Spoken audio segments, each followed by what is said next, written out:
Phulaphule ijelo losasazo lakho lasekuhlaleni ivukani Community Radio VCRFM siku 90.6 98.4 kuya ku 99.9 yasibamba ke na ku www.vukanifm.org. Phulaphuli wephondo leMpuma Koloni kule mizuzwana alwa South kanti sikuphathela imeko engqamene nokuqhambuka kwentethe ezibrown ekubonakala zinobuzaza. Yolonto ke ngokuvumelana kwakho mna nawe sisamkela yena uDepartment of Rural Development and Agrarian Reform DRDAR sebe lophuhliso lwamaphandle nobuyiselo lomhlaba ngakumbi ke xa sisithi sibe kanti sincokola ngalomzuzu naye umama Nolitha Skenjane mphulaphuli apha ke kulo eli iphondo lethu leMpuma Kapa Mpuma Koloni inspect specialist South kanti sincokola naye sigoca ke lomba sele ndikuthele nhlo ngawo pha ngaphambili. Mama Nolitha, siyakwamkela kwisikhululo sosasazo kwiphondo leMpuma Koloni, sikunika ithuba lobulisa kumphulaphula ekhaya. Kunjalo nje sisele sikunika nethuba Mama Nolitha lozazisa kwakhona kumphulaphuli wephondo leMpuma Koloni ekhaya. Ndiyabulisa kuwe msasazi, ndiyabulisa kubaphulaphuli bonke bevukani FM. Uthetha noNolitha Skenjane, ndisuka kweli phondo apha ephondweni kweli sebe lakwa DRDAR Department of Rural Development and Agrarian Reform. Ndisebenza umsebenzi wami ndisebenza ngezinambuzane. Namhlanje ke sizabe sithetha ngesinambuzane esithi xa sibizwa ngesingesi i-Brown Locust, ngesixhosa ke sithi lentethe imdaka. Abaphulaphuli basevukani inoba sebezile okanye sebeyibonile kwindawo zabo zokuhlala. Sisele singena kanye apho mama uNolitha, yintoni lentethe imdaka i-brown le-brown locust? Ukanti ke sisele sikhangela ukuba isuka phi, iqaphele kanjani? Ndizamela into yoba xa sele uphendula unyathele kwezi ngongoma sele ndithe ndabe kanti ndigila kuzo. Ewe. Msasazi, i-brown locust okanye lentethe i-brown abaphulaphuli inoba sebehlangene nayo kwindawo ngendawo apha ephondweni, ayisuki kude. Intethe yalapha eyaziwayo kwele ndawo kuthiwa xa siyibiza ngesingesi yi-Karoo, the Karoo area yase-South Africa. Apha ephondweni ke ihlala ifumaneka amaxesha amaninzi eChrisani, ifumaneke eSarabatmani, ifumaneke naseJogabi. Kodwa kwezi ndawo sithetha ngazo ifumaneka kweli cala xa silibiza iKaroo. iKaroo ke xa sawuthetha ngayo sithetha ngoVenterstad, Burgersdorp pha eJogabi. Sinyuke eChrisani siyothetha ngoMiddelburg, Hofmeyr, Creydorp. Xa sizawuya phayana eSarabatmani siyothetha sithethe ngoWillowmore, sithethe ngoGraaf-Reinet, ngoAberdeen, sithethe ngoRietbron. Yile ndawo ke xa ibizwa ngokwesingesi kuthiwe is the Nama-Karoo region of South Africa. Le ndawo lentethe ke ifumaneka apho. Iye ke ngeminyaka ethile mhlawumbe after 7 to 11 years ibe kugqabhuko-dubulo lwayo apha kule ndawo kuthiwa yiKaroo. Kodwa ngoku sele siyibonile kweli ithuba ukuba iye yagqithisa apha eKaroo ngoba ifumaneka nalapha kule ndawo kuthiwa yi-Amathole district. So iphumile ke ngoku kwezi ndawo bendizibizile kuqala ndisithi yiJogabi, iSarabatmani, iChrisani. Seyikhona ngoku nalapha eMathole. Ugqabhuko-dubulo lwayo luyenze ukuba yande ide izofika nakwindawo ezintsha ibikade ingafiki kuzo. Yinzalelwane yalapha ayoya kwenye indawo, kodwa inamaxesha xa kuthe imozulu lena yavumelana nayo. Lo maxesha ke icycle yayo kuthiwa ngo-7 to 11 years. Xa ithe imozulu ke yavumelana nokukhula kwayo esi sinambuzane sibe khona kugqabhuko-dubulo okanye ngesingesi sithi iba kwi-outbreak level. Kubakho ke amaxesha apho iye ibe ikwazi ukubambeka phaa eKaroo, kodwa ngoku igqabhukile yagqitha nakwiKaroo yazongena kwezinye indawo. Uyiqaphela njani uyi-identifya njani umphulaphuli oluhlobo lwentethe kwaye xa sele eyibonile ufanele ukwenzani? Ngubani ofanele ukukrwecwa xa ithe yabonakala kuloo ndawo akuyo umphulaphuli? Le ntethe ke ukukhula kwayo ine-stages apho sizawuthi iqala ibe liqanda, ibe yinto ekuthiwa intshontswana nje elincinci. Emva koko ibe kwi-hopper stage, esi stage singekakwazi ubhabha sihambe sixhumaxhuma nje, igqithe ke ngoku ibhabhe.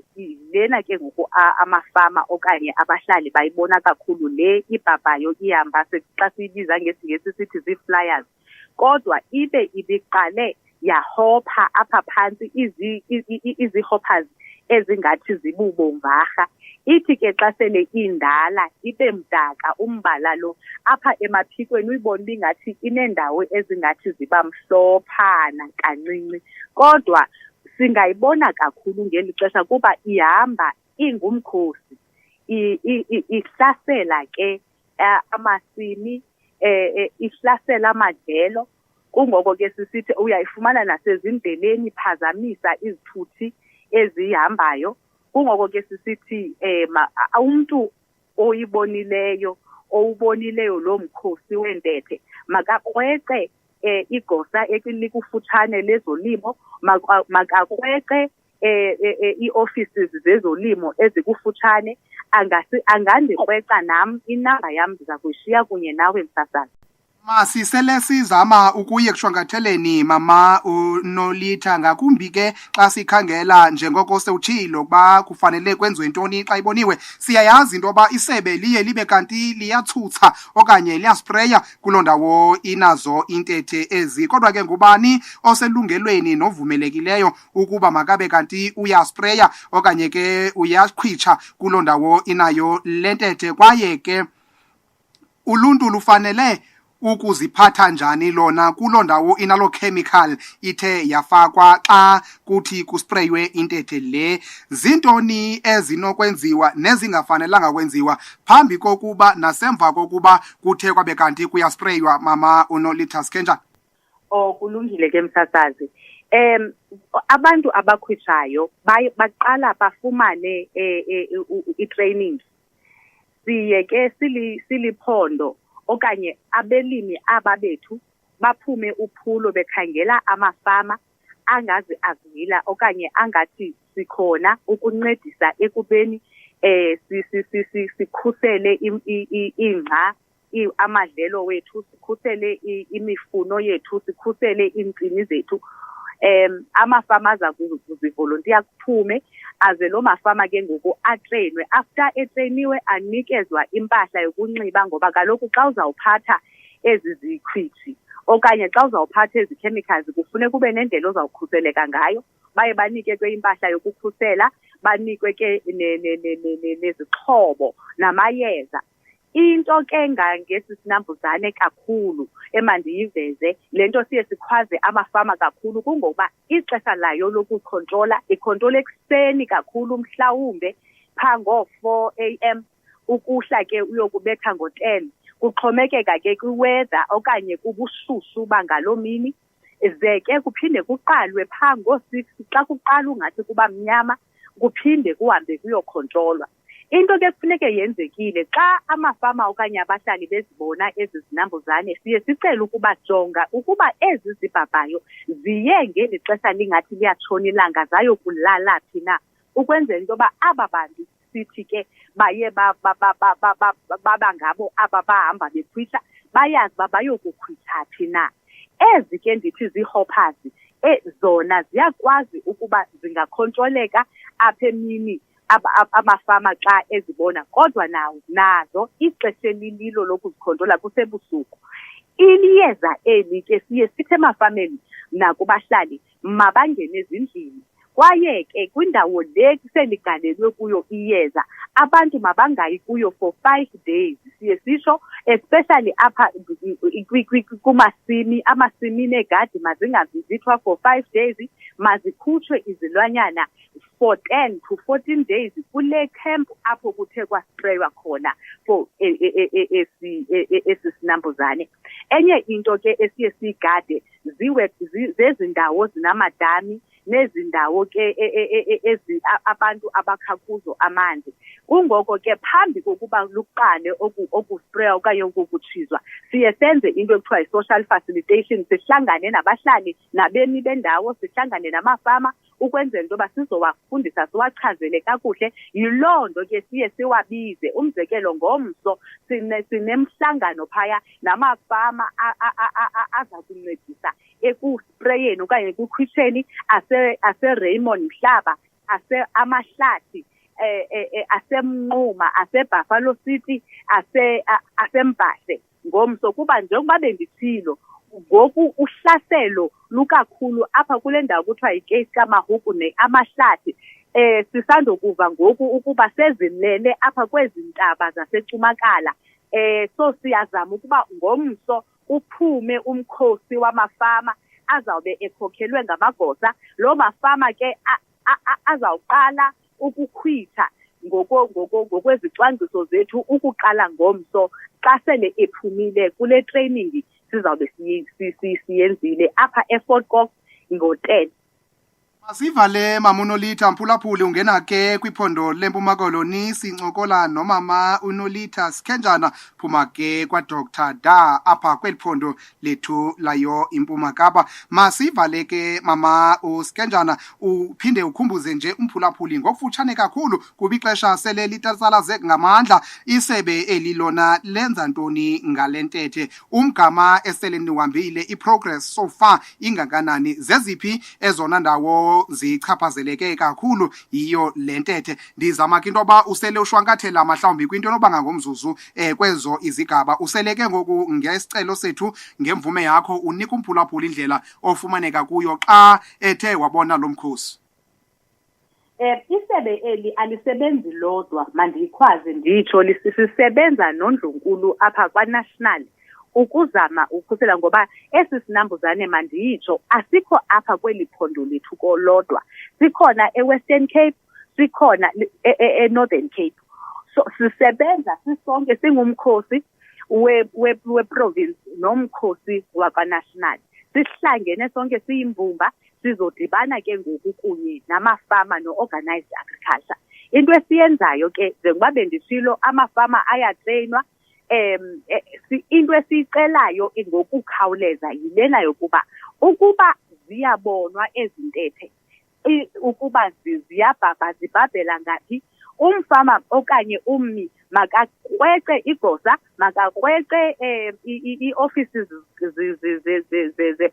zikaDr DA ezikufutshane, okanye andikrweqe mna ngoWhatsApp, ngoba ke ndingangakwazi ukuzibamba zonke ii-calls kuba ndisitsho nje nam ndisemkhosini.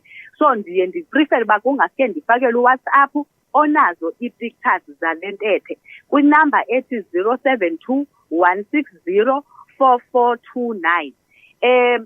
Iphondo eli okanye uDr DA sihlasela umkhosi, sisebenza kunye noNational, siphumile sonke kwaye sihlaba ikhwelo kumafama, kakhulukazi amafama asemancinci angakwazi ukuhlasela aphume umkhosi ebusuku nasekuseni. Sibiza wona, sizawukutsho sikhwaze xa selifikile ixesha lokuba kwenziwe itraining kwindawo ngendawo. Kodwa ngoku njengoba bendithilo itraining ikhona ngomso for amafama ase-Raymond Mhlaba, asemahlathi, amafama